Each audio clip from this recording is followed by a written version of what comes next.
Government of India నన్ను China పంపించింది. China కూడా వెళ్ళేసి వచ్చాను. After coming from China 6 months నిద్రపోలే నేను. పిచ్చిలేసింది నాకు వాళ్ళ డెవలప్మెంట్ చూసి. వాళ్ళు మనకన్నా తర్వాత స్వాతంత్రం వచ్చింది, మనకన్నా జనాభా ఎక్కువ ఉన్నారు, కానీ వాళ్ళు మనలాగా లేజీ కాదు. They work hard. వచ్చినాక బుక్ రాసా నేను, లెసన్స్ ఫ్రమ్ చైనా అని. నేర్చుకుందాము ఎక్కడి నుంచి అయినా. అక్కడ చైనా భాషలోనే మాట్లాడతారు. లెసన్స్ ఫ్రమ్ చైనా, నేర్చుకుందాం ఎక్కడి నుంచి అయినా. వాళ్ళు సక్సెస్కి కారణం ఏంటంటే రెండు, వ్యవసాయము, ఎడ్యుకేషన్.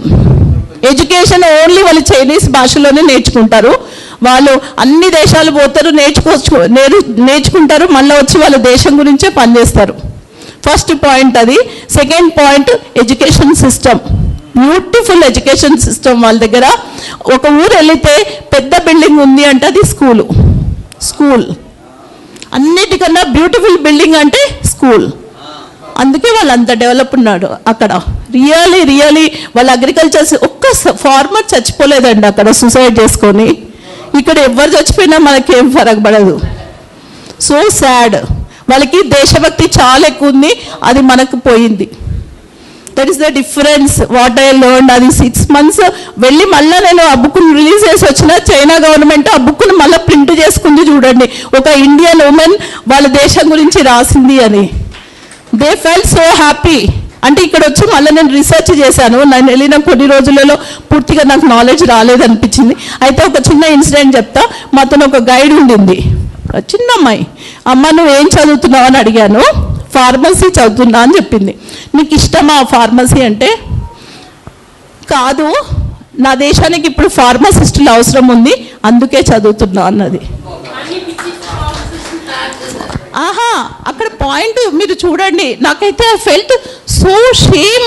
నేను జీవితంలో ఇప్పటి వరకు ఆలోచించలేదు నా దేశానికి ఏమవసరమని. ఆ అమ్మాయి ఎందుకు చదువుతుంది? Because there country need pharmacist. So she studying pharmacy. అసలు ఆ థాట్ ప్రాసెసింగ్ ఉందా ఇండియాలో? పిల్లలు పుట్టాలి, ఒకరిని డాక్టర్ చేయాలి, ఒకరిని ఇంజనీర్ చేయాలి, అమెరికా పంపించాలి, అయిపోయి మనం వెళ్ళి ఓల్డ్ ఏజ్ హోమ్లలో ఉండాలి, లేదా ఆ సెంట్రల్ జైళ్ళల్లో ఉండాలి. సెంట్రల్ జైలు ఏవి తెలుసా మీకు? గేటెడ్ కమ్యూనిటీలు. ఈ మధ్య ఎందుకు తెలుసా అండి? తాత ముత్తాతలు సంపాదించిన ఎకరాల భూమిని అమ్మేసి ఊర్లలో ఉండలేక వచ్చి ఈడ కోట్లు పెట్టి అవి గేటెడ్ కమ్యూనిటీలు కొంటున్నా. ఆడ ఫస్ట్ వాచ్మెన్ గాడే లోపల రానియడు మనల్ని. అది సెంట్రల్ జైలు కాకపోతే ఇంకేంది? I feel it. అసలు అనిపిస్తుంది. ఎందుకంటే ఈ థాట్ ప్రాసెసింగ్ నాకు కూడా లేదు ముందు. ఎప్పుడైతే I went back to village, I have respect to the farmers. ఏం కష్టం అండి అసలు. అది పడితే తెలుస్తుంది. పంట పండించడానికి వాళ్ళు ఎంత కష్టపడితే మనము ఈరోజు కూడా నేను చూసిన చాలామంది అన్నం కూరలు అన్నీ వేసేసేస్తున్నారు.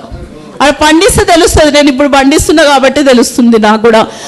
బాధ, కష్టము, ఆ పెయిన్ మనం. అందుకే అంటున్నాను, అందరూ ఈ 50+ వాళ్ళందరూ ఇటు ఉండొద్దు హైదరాబాద్లో. సారీ. Thank you.